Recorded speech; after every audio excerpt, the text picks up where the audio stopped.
शरणं गच्छामि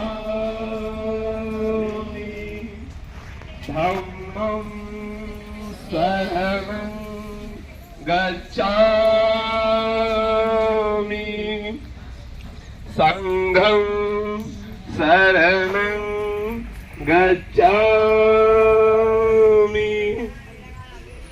बुद्धं शरणं गच्छामि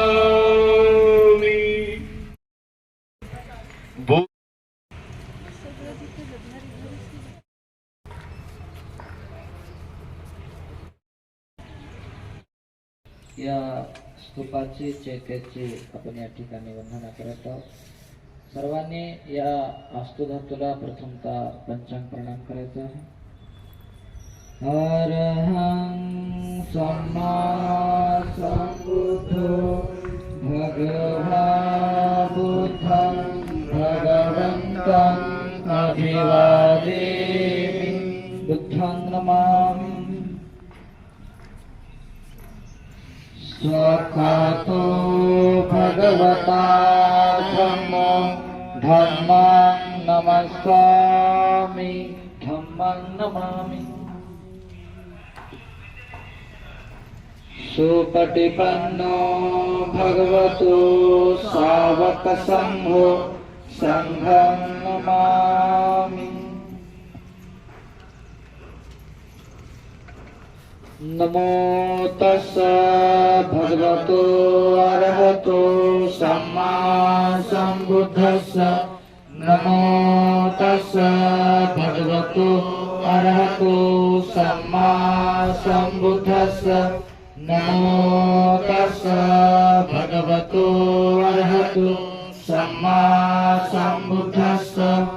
वन्दामि चेत्यं सब्बं सबठानेषु पतितं शारीरिक धातु महाबोधि बुद्धरूपं सकलं सदा यशमूले निशीनो वा सपारि विजयं अका पन्थो सपयुतं सत्था वन्दितं बोधिपादकम्। इमेहिते महाबोधि लोकनाथेन पूजिता अहं पीते नमस्सामि बोधिराजा नमस्तुते बोधिराजा नमस्तुते बोधिराजा नमस्तुते। साधु साधु साधु बुद्धं नमामि धम्मं नमामि संघं नमामि अहं वन्दामि सपदा। इंद्र नरेंद्र राजा बोधि सुबोधि करुणा गुणंग पय्यापदे प्रज्वलितो ज्वलन्त वन्दामि बुद्धं भवपारतिना वन्दामि बुद्धं भवपारतिना वन्दामि बुद्धं भवपारतिना। महाकारुणिक देव आणि मनुष्याचे शास्त्रा तथागत सम्यक संबुद्ध तथागतांनी उपदेशिलेला सद्धम्म असा धम्म ज्याचं मूल्य करता येत नाही, असा धम्म ज्याचं मोजमापन करता येत नाही, असा एकमेव धम्म ज्याचं आचरण करून माणूस परिपूर्ण दुःखातून तृष्णेतून बाहेर पडतो आणि सुख शांतीचे जे मार्ग आहेत श्रोतापन्न सुकृतागामी अनागामी अनंत पदाला जातो, जीवन मुक्त होतो। पवित्र अशा या सद्धम्माला बंधन करून ज्यांच्यामुळे या धम्माचा प्रचार आणि प्रसार कित्येक गतीने होत असतो.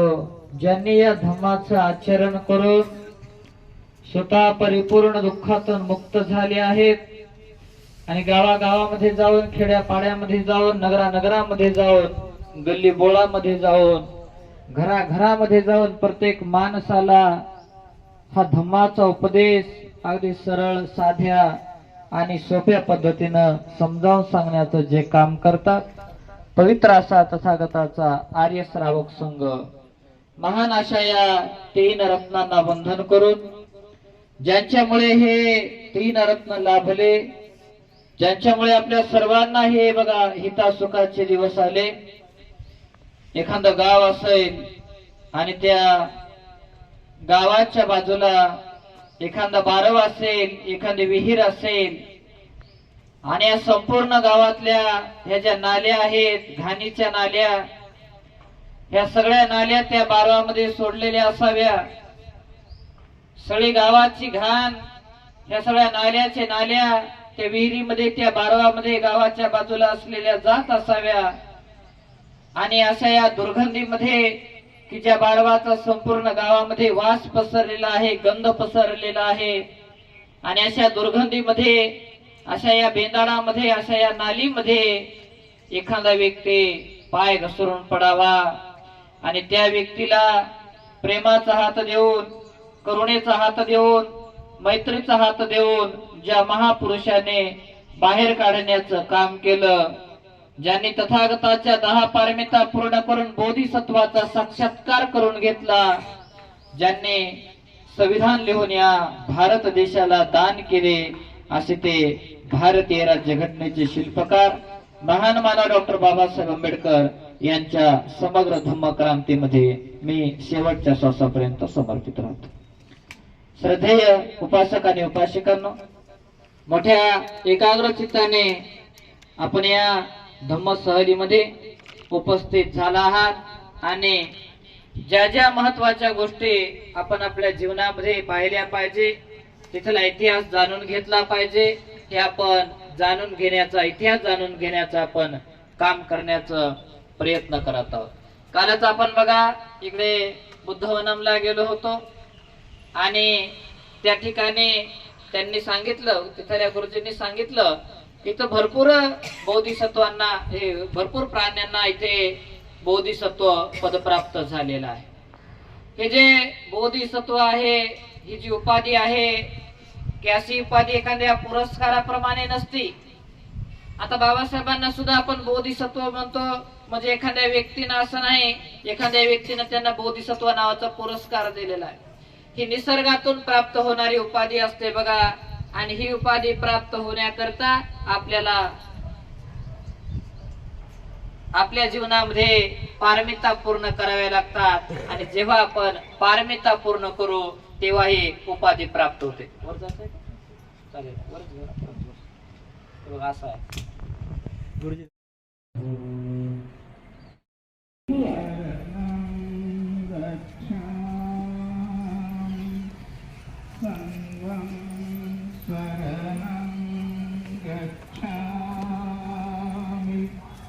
बुद्धं शरणं गच्छामि,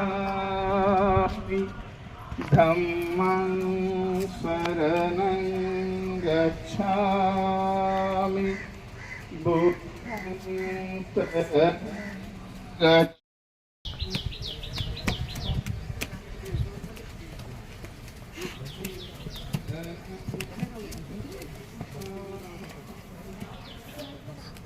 ओ भाई साहब कुछ दुनिया नहीं सही.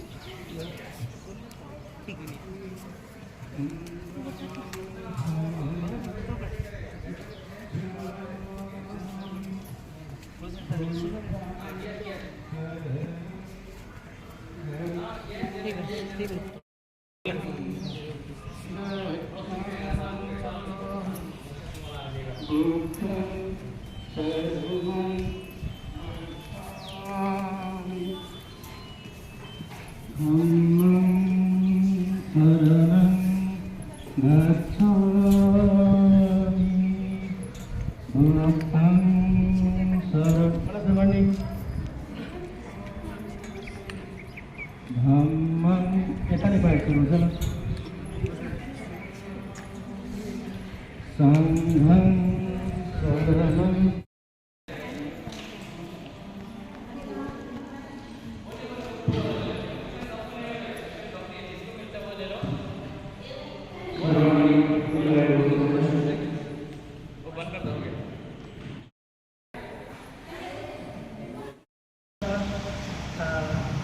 परिक्रमा पाठ करेंगे.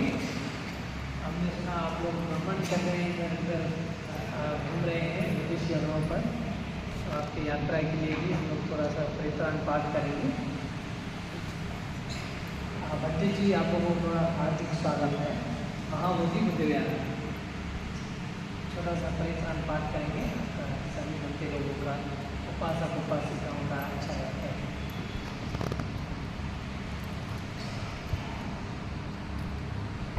बैठो नहीं तो साइड में चला जाओ, बीच में मत आओ, बीच में नहीं आने.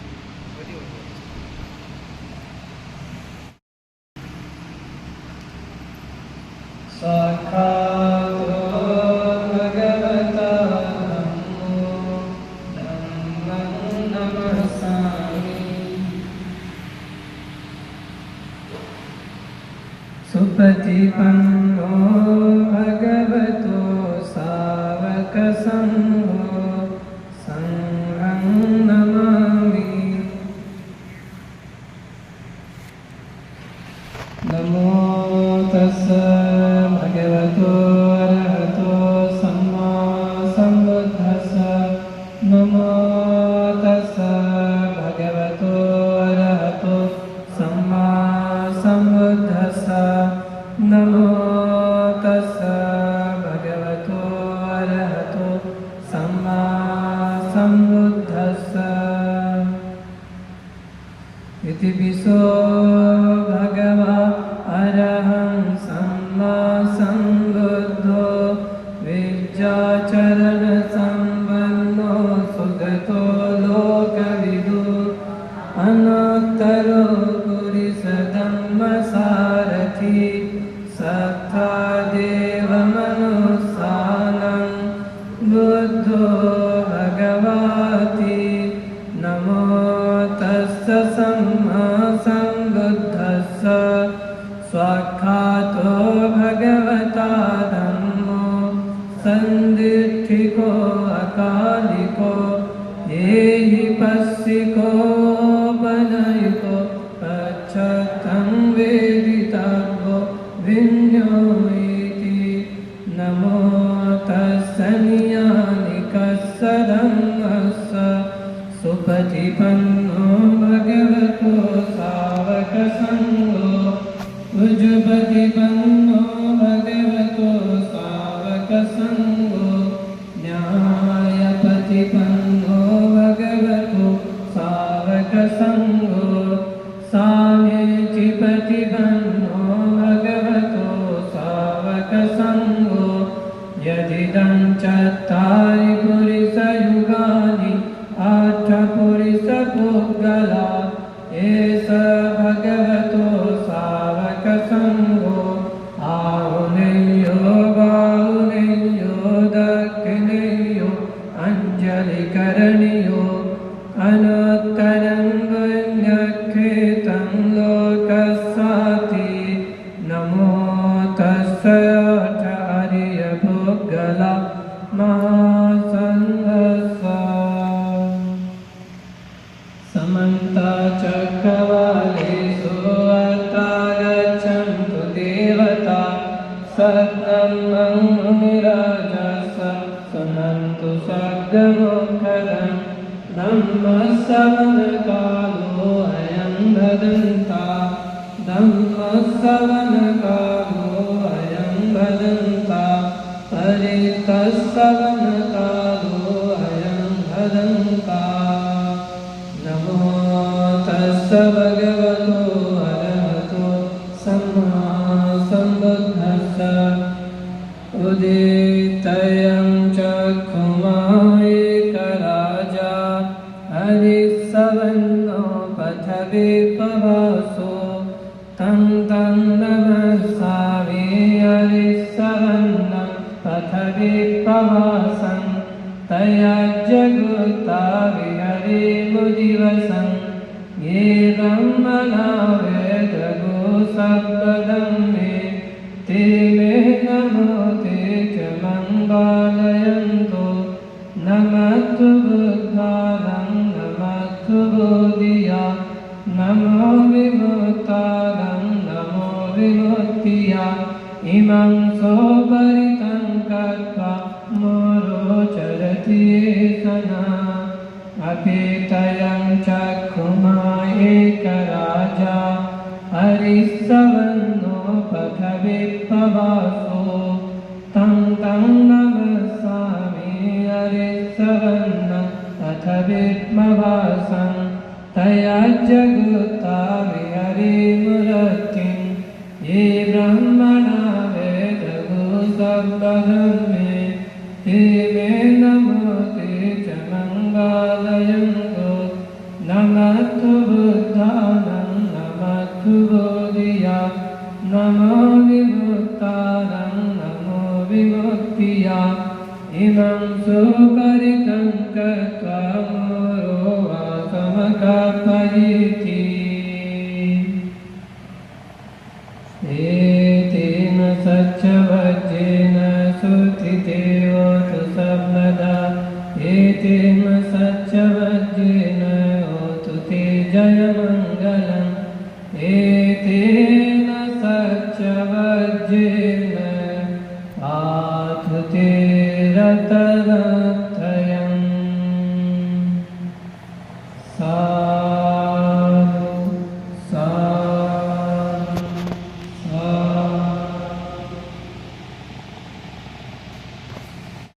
उससे पहले मैं जानना चाहता हूँ आपकी यात्रा के बारे में और कहाँ कहाँ घूम रहे हैं। थोड़ा इंट्रोड्यूस करें अपने आप को, अच्छा रहेगा।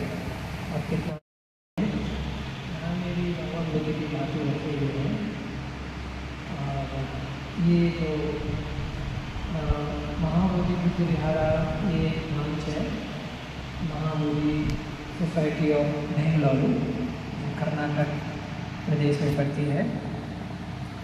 यहाँ में ये इंस्टीट्यूशन है जैसे कि पहले समय में भगवान बुद्ध के समय में जिसको विहार बोले जाते थे, विहार बोलते हैं, उसके आधार पर यहाँ में भगवान बुद्ध की शिक्षाएं सिखाते हैं। जैसे कि सूत्र हो गए, अभिधर्म हो गए, विनय हो गए। तो यहाँ में करीबन 30 नोविसिस हैं, सरमन लोग 30 नोविसिस हैं। वो लोग यहाँ में धर्म सीखते हैं, उनका ट्रेनिंग होता है। और फिर जब वो बड़े हो जाते हैं, उनकी अगर इच्छा है रहने की तो वो भिक्षु होते हैं। भिक्षु होके अलग अलग भारत में जहाँ बुद्ध विहार है, खास करके हमारी लगभग 20 सेंटर्स हैं, ब्रांचेस हैं पूरे भारत में। और ज़्यादा से ज़्यादा नॉर्थ ईस्ट स्टेट्स में ज़्यादा हैं। तो वहाँ में ये लोग जाके काम करते हैं, लोगों को धर्म सिखाते हैं। या स्कूल्स भी हैं तो मॉरल एजुकेशंस भी उसमें देते हैं। बौद्ध धर्म के बारे में वहाँ में स्कूल्स में भी सिखाते हैं। जहाँ रिमोट एरियाज़ हैं उस जगह में काम करते हैं। तो ये जो महाबोधि सोसाइटी ऑफ बेंगलुरु है, ये 1956 में शुरू हुआ था। और इनके जो संस्थापक थे, फाउंडर थे, वो आचार्य बुद्ध रखीदाबंते जी थे। तो इन्होंने भी दीक्षा चंद्रमणि बंते जी से ली थी, जिनसे बाबा साहब ने भी दीक्षा ली थी, उनसे ही इन्होंने भी ली थी। इन्होंने जो है महाबोधि बुद्ध विहारा बेंगलोर का जो सबसे पहले था उसको शुरू किया था। उससे पहले ये पूरे जम्मू द्वीप ये इंडिया में घूमे। उस समय में कोई बौद्ध भिक्षु नहीं थे, बहुत कम थी बौद्ध भिक्षु थे। तो किसी ने बताया कि कुशीनगर में एक बंते जी हैं जो आपको ऑर्डिनेशन दे सकते हैं, प्रवचन दे सकते हैं। तो ये इधर उधर घूम रहे थे, अलग अलग धर्मों को अध्ययन किया, अलग अलग धर्मों को पढ़े।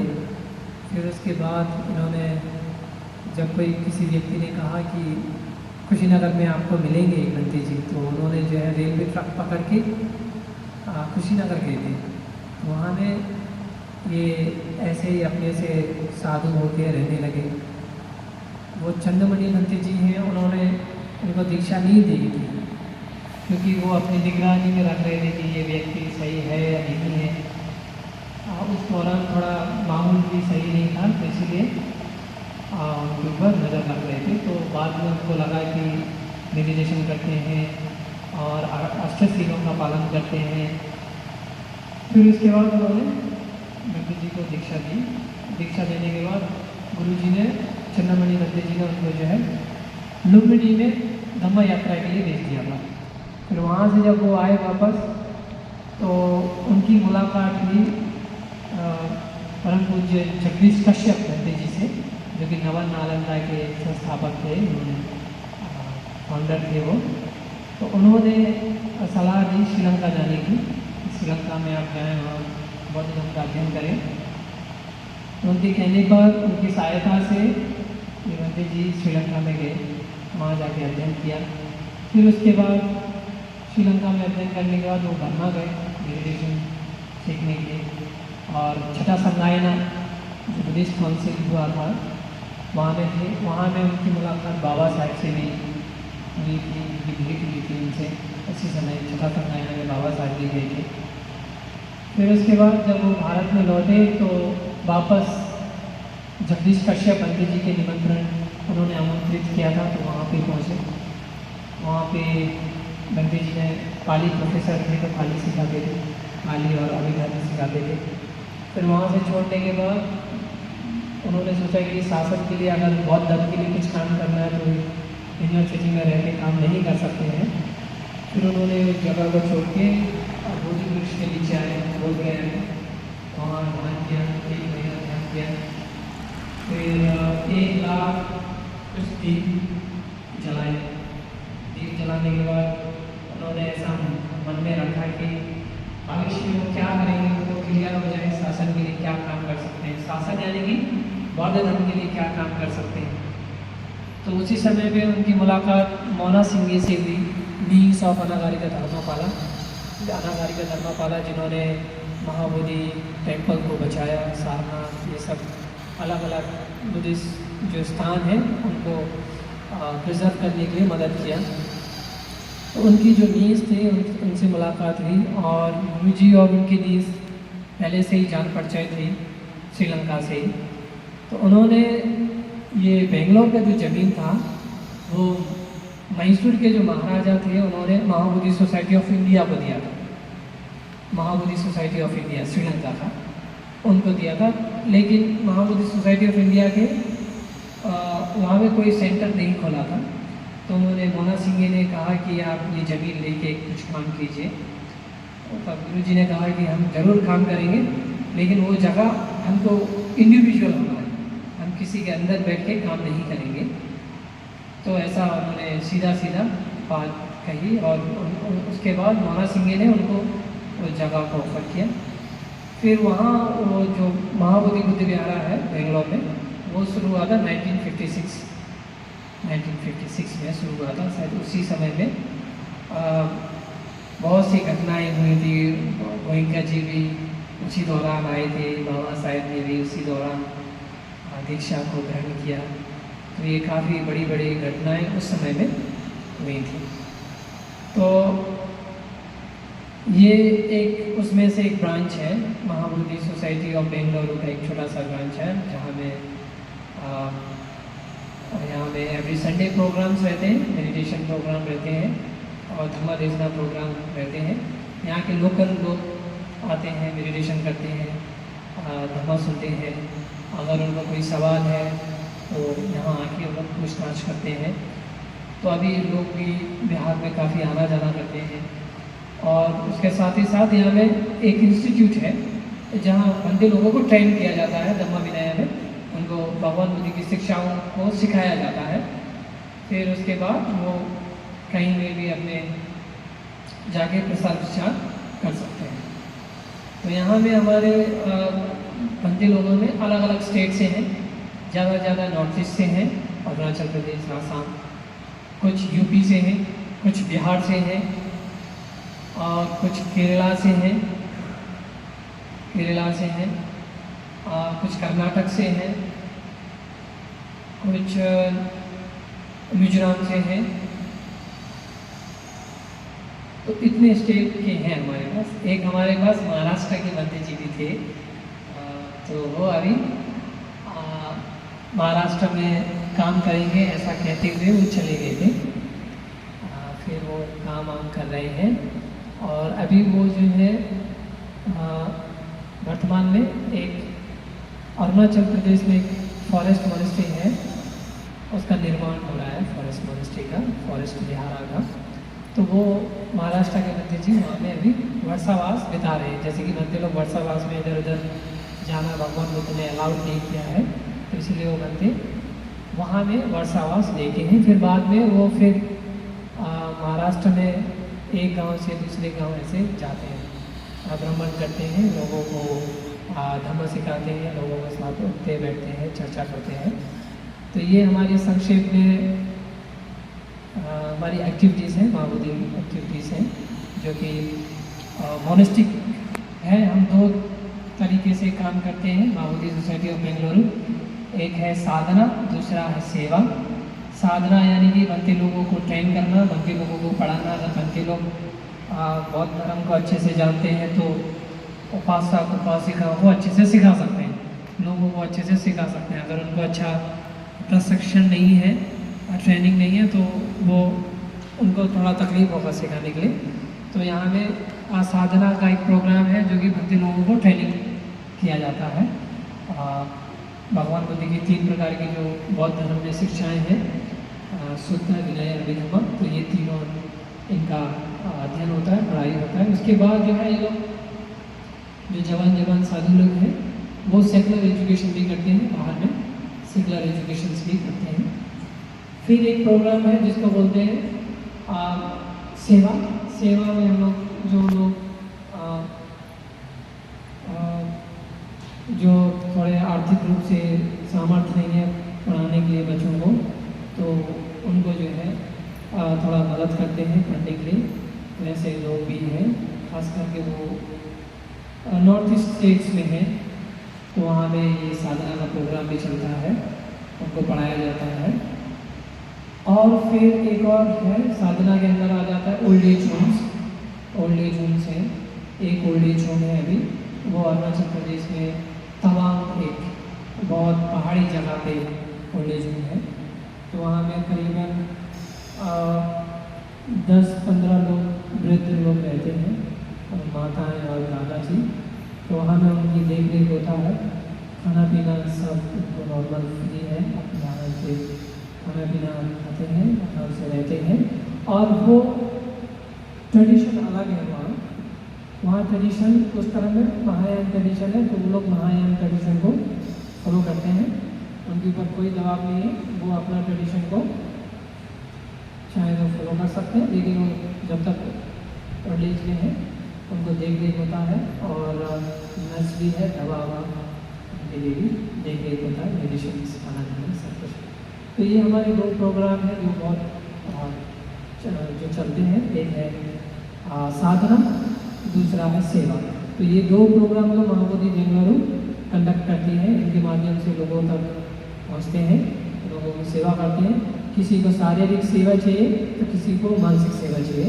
जिनको मानसिक सेवा चाहिए वो यहाँ आते हैं, धर्म सुनते हैं, मेडिटेशन करते हैं, तो उनको हम लोग ऐसा सेवा करते हैं। अगर उनके पास कुछ सवाल है, पूछताछ करना है, तो आके उनको पूछताछ करते हैं। और जिनका कोई नहीं है, बड़े बुजुर्ग हो गए हैं, तो उनको ओल्ड एज में उनके लिए है, वो खास करके अरुणाचल प्रदेश में जैसे कि हम बताए हैं, वो चाइना बॉर्डर पे पड़ता है एक्चुअली। और चाइना बॉर्डर वहाँ से नज़दीक है, चाइना बॉर्डर, तिब्बत बॉर्डर। तो ऐसी जगहों में हम लोग ये 2 प्रोग्राम को करते हैं। तो ये ब्रीफ में हमारा महाबोधि सोसाइटी में इंट्रोडक्शन है सभी आपकी जानकारी के लिए। अगर आप कुछ पूछना चाहें तो पूछ सकते हैं। बुद्ध विहार के नाम से जाना जाता था। बाद में यहाँ के जो ट्रस्टी हैं उन्होंने इस विहार को महाबोधि बेंगलोर को दे दिया था। तो फिर ये विहार महाबोधि सोसाइटी ऑफ बेंगलोर के कंट्रोल में चल रहा है। और ये विहार को बनाने वाले यहाँ ट्रेडिशनल जो बुद्धिस्ट हैं, बहुत पुराने बुद्धिस्ट जिसको कहते हैं बरुआ ट्रेडिशन एक ट्राइब है, वो यहाँ रहते हैं। उनके बड़े गुरु जी थे आनंद मित्र महाधेरा संगनायका में, वहाँ उनकी तस्वीर है। एक छोटा मंदिर नीचे में है, थोड़ा दूर है लालावाड़ा में, वहाँ में ये बंदे जी रहते थे। और ये जगह जो है जंगल था, बहुत पहाड़ थे, आप देख सकते हैं मेरी पहाड़ी है, ये इर्द गिर्द में सब पहाड़ी है। यहाँ में अभी भी बहुत से सांप निकलते हैं, काफ़ी सांप अभी भी हैं इसमें। तो उस दौरान वो बंदे जी इस जंगल में आके यहाँ में मेडिटेशन आके करते थे। महाथेरा बंदे जी यहाँ में आके मेडिटेशन करते थे। तो एक बड़े ऑफिसर थे, IPS ऑफिसर रहे हैं और पुलिस एकेडमी के हेड रहे हैं। तो वो व्यक्ति भी धम्मपदा से बहुत इंस्पायर हुए। धम्मपदा जो छोटी सी पुस्तक है, तो वो भी बुद्धिस्ट हुए। वो बंदे जी के संपर्क में आए। यहाँ जो लोकल बुद्धिस्ट लोग हैं बरुआ कम्युनिटी के, उनके संपर्क में आए तो वो छोटा मंदिर बना। फिर उन्होंने उन ऑफिसर ने सोचा क्यों ना एक बड़ा बुद्ध विहार का निर्माण किया जाए। तो बंदे जी का आशीर्वाद से ये आंध्र प्रदेश की गवर्नमेंट से मिले जाके उन्होंने ये प्रस्ताव रखा कि हमको एक लैंड चाहिए। ये बंदे जी यहाँ आना जाना करते रहते थे मेडिटेशन के लिए। तो फॉर्चुनेटली जब गवर्नमेंट से ये जगह के लिए लैंड के लिए पूछा जाके, तो गवर्नमेंट ने बताया कि महिंद्रा हिल्स में एक जगह आपको दे रहे हैं। तो जगह देने के बाद जब देखा जाके कि ये जगह वही जगह है जहाँ पे गुरुजी आके मेडिटेशन करते थे। उससे पहले ये जगह जो है गवर्नमेंट से नहीं मांगा गया था। उससे पहले गुरुजी यहाँ आके सब जान कर थे और ये यही लैंड को दो ऐसा भी नहीं मांगा था। मतलब ये एरिया में कोई भी लैंड मिल जाए, क्योंकि यहाँ पूरा उस समय खाली था, कोई नहीं यहाँ पर ये जगह को कोई नहीं कुछ था। तो सरकार ने ये जगह को दिया। तो सभी लोगों ने देखा अरे ये तो वही जगह है, तो सभी लोग बहुत खुशी हुए। तो ये मंदिर करीबन 2002 में बन के तैयार हुआ। दलाई लामा जी ने इसका कंसेक्रेट किया आके। ये अभी इतना सुंदर बन के तैयार हुआ है। तो ये बरुआ कम्युनिटी के जो बुद्धिस्ट लोग हैं उनकी लैंड है। और यहाँ जो IPS ऑफिसर रहे हैं उन्होंने ये सब बनाया है। तो उनकी मदद से ये बुद्ध विहार का निर्माण हुआ है। लोकल सपोर्ट, सरकार का सपोर्ट रहा है, तो उनकी सहायता से इसको बनाया गया है। फिर बाद में इसको महाबोधि सोसाइटी बेंगलोर के यहाँ पे दिया गया है। तो अभी महाबोधि बेंगलोर में इसको रन करता है, इसको चला। तो अभी यहाँ पे ये एक्टिविटीज़ है, इसमें 2 एक्टिविटीज़ हैं। बंदे लोगों को ट्रेनिंग होता है और दूसरा उपासक उपासिकाएँ जो आते हैं, लोकल लोग आते हैं, उनको धम्मा टीचिंग्स होती है, धम्मा सिखाते हैं, मेडिटेशन सिखाते हैं। तो ये 2 प्रोग्राम यहाँ पे हमेशा चलता है। सब जे समजा सैनिक दल आहे, आज तुमच्यासोबत मी सामील झालो, परंतु योगानं मी कालच तुम्हाला त्याचं मनोरंजन देणार होतो, पण मी कारणास्तव काही गडबड केली त्यामुळे ह्या पवित्र स्थळावर समजा सैनिक दलाच्या वतीनं आम्हाला सहकार्य झाला। आमच्या समजा सैनिक दलाची मानवंदना म्हणून मी तुम्हाला शिरोड मागतो। जय भीम, जय भीम, जय भीम, जय भीम। अनएक्सपेक्टेड हुआ बुद्ध धम्म संघ।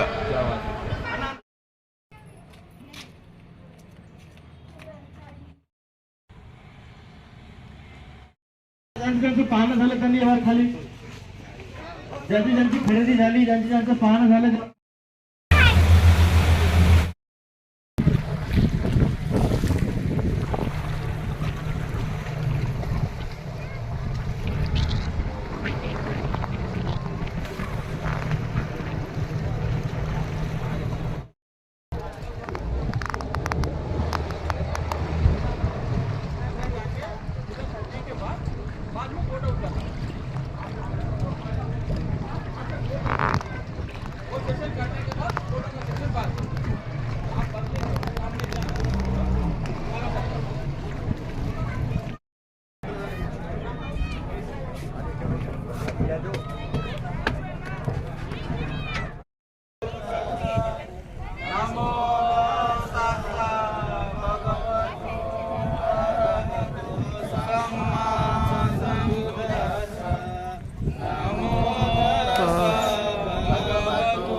सम्मा सम्बुद्धस्स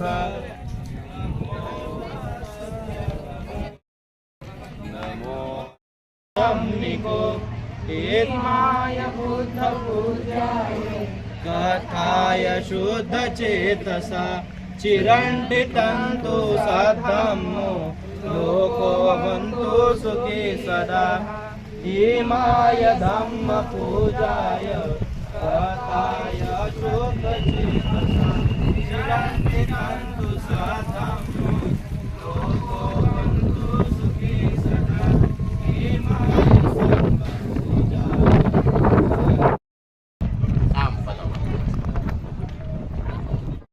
नाम ईयर भी पूरा है दलाई लामा। आपको तो मेन प्रोग्राम हो गया।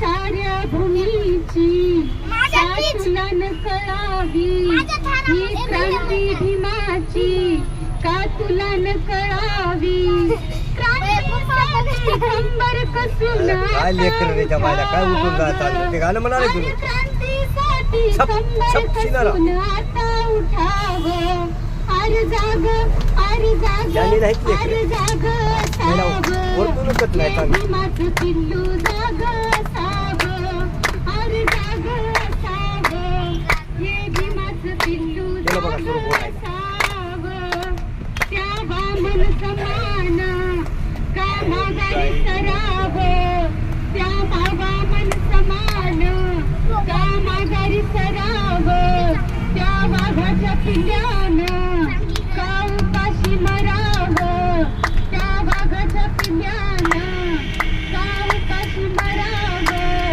अर क्रांतीसाठी कंबर कसून आता उठावं अर क्रांतीसाठी कंबर कसून आता उठावं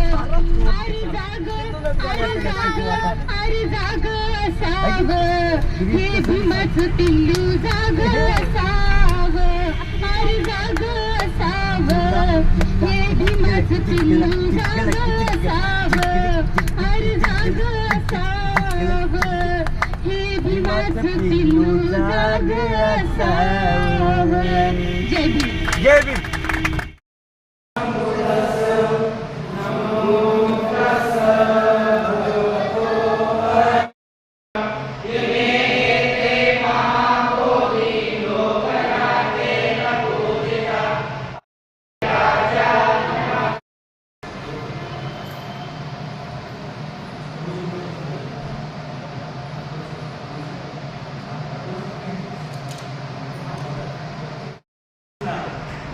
आंध्र प्रदेश में एक बड़ा स्तूप था तोटलाकोंडा।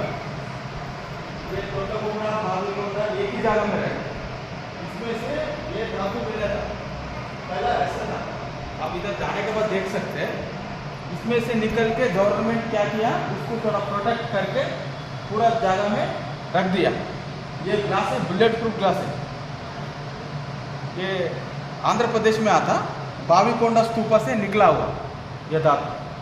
जो हमारा तरफ से रिक्वेस्ट है आप जो देखना है लाइन से आके आके ऐसा करके 4 धातु रहते देखो 1 2 3 4 धातु देखने के बाद जो लोग फोटो लेते वीडियो ले सकते कुछ भी ले सकते।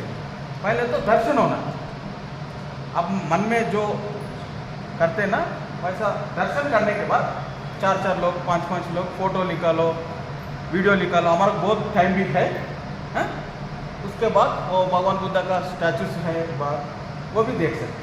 आप लोग लाइन से आके पहले तो चारों तरफ ध्यान रखना। चारों तरफ है देखो ध्यान। गुरुजी पहले बंदीजी हो देखो गुरुजी कौन हो थोड़ा तुम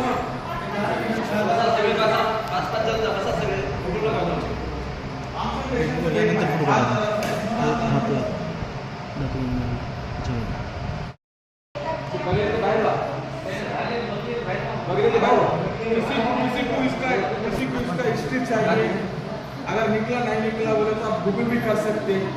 इसका ऊपर ये भी गेट है, वो भी देख सकते हैं, गूगल भी देख सकते हैं। या वो काम मिला जो बुद्धा का जो है एविडेंस का साथ रहता है, हमको मालूम से निकला है और सामने में है, सामने में पूरा बुद्धा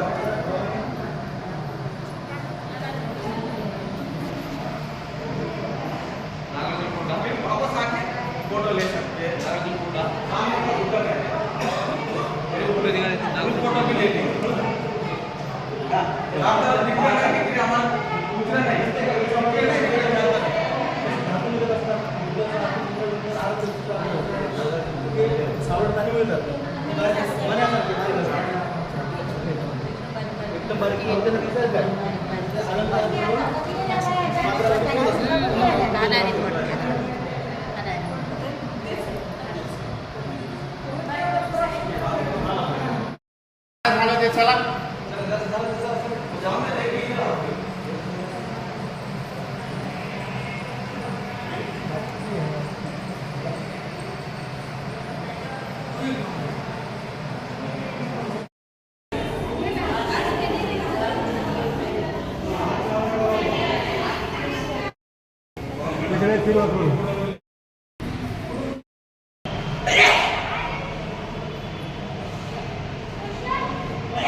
उसका नाम भी है अमरावती, नाविकोंडा, बट्टीप्रोलु, घंटासाला, गुडिविडी, गुमनूरू, गुंटुपल्ली, जगयपेटा, कोत्तूरू, ऐसा 16 स्तूपा जो है, बड़ा बड़ा स्तूपा है, आंध्र प्रदेश में है।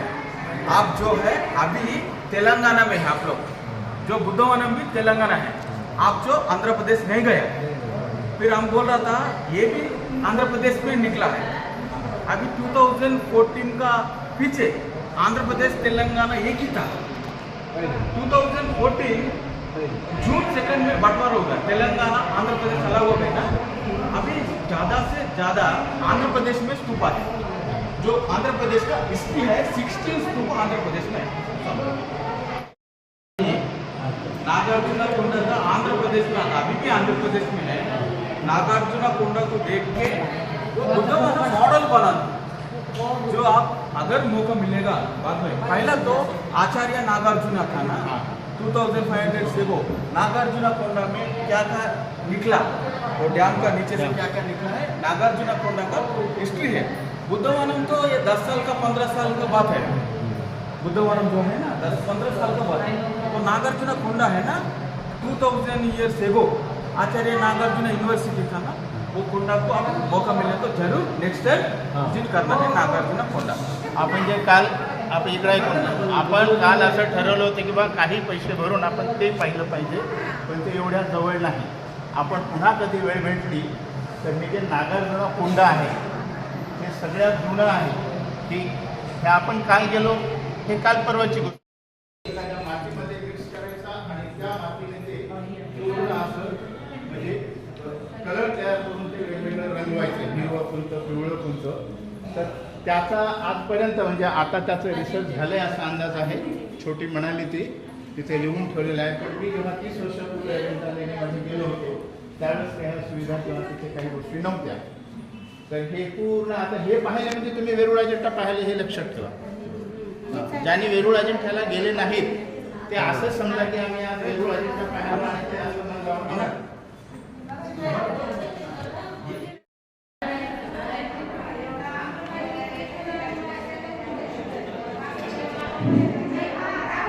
सगळ्यांना आपल्याला स्टेज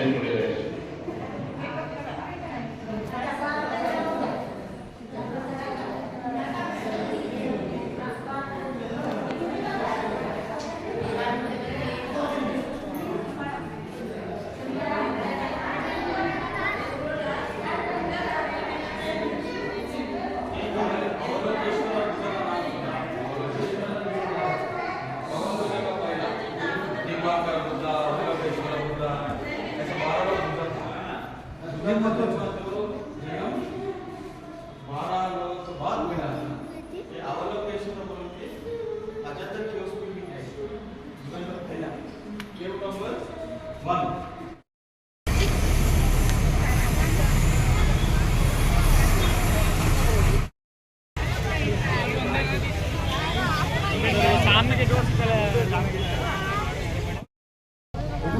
घ्या बघा किती फोटा घ्यायचे.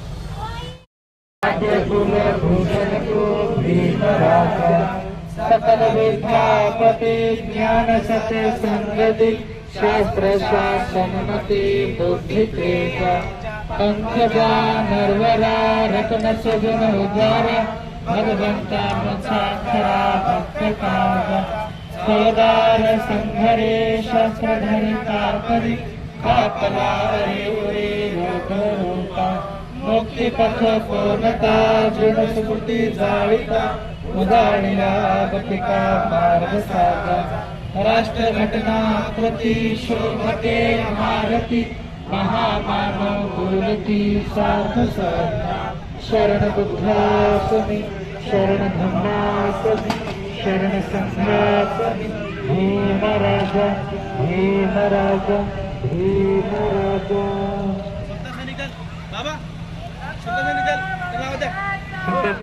माननीय केसीआर साहेब या भारतामध्ये नव्हे तर या जगात ह्या केसीआर साहेबांचं नाव गाजलेलं आहे. त्याच निमित्ताने आमच्या महाराष्ट्रातून तेलंगणा राज्यामध्ये टूर आलेला आहे. त्या टूरच्या निमित्ताने आम्ही जंगल सलामी देणार आहोत डॉक्टर बाबासाहेब आंबेडकरांना. सर्वांना मी अशी विनंती करतो, मी ज्यावेळेस जंगल सलामी दे म्हणलं की आपण सर्वांनी 3 वेळेस जय भीमची म्हणायचं. सावधान.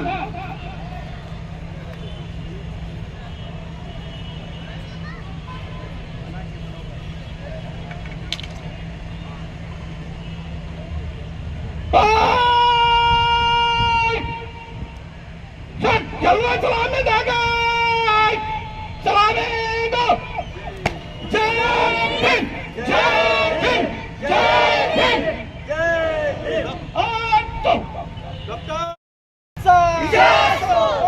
धम्माचा भिक्खू संघाचा पंचरंगी धम्मध्वजाचा बुद्ध का नाम है, यही भारत की शान है. जग में बुद्ध का नाम है, यही भारत की शान है. भिक्खू संघाचा मध्ये तथागत भगवान गौतम बुद्धांच्या अस्थींचं दर्शन आणि त्याचबरोबर बाबासाहेबांच्या सुद्धा प्रतिमेला आपण या ठिकाणी सर्वजण पाहू शकलो.